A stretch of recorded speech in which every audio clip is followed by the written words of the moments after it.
Can you guys talk a little bit about how important that is when you start off that whole process of collecting information for potential customers?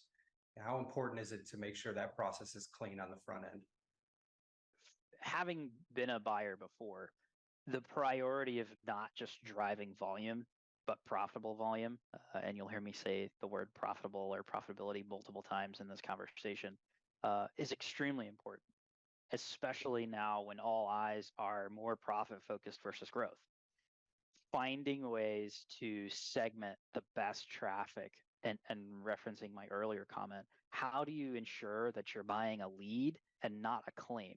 And what I mean by that is when you purchase a lead and that person looks great, they fit your age requirements, they fit what vehicle, you think their credit score is good. But what you don't realize is that they're trying to get a quote at 3 a.m. on the side of the road after they've just hit a deer. And 5 days later, they're going to make a claim.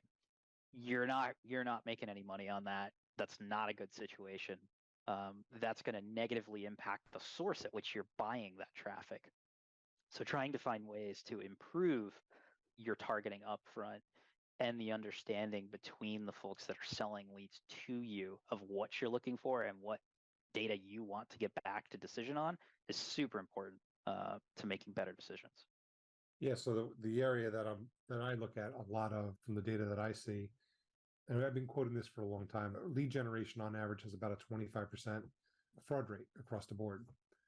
And that's in general because lead generation comes from all different types of sources. You've got, affiliates, you've got paid marketing, you've got social, you've got organic, video, programmatic, you've got all these different channels. And when you look at the whole, what we typically see is basically 1 in 4 leads is non-profitable, as Devin has said.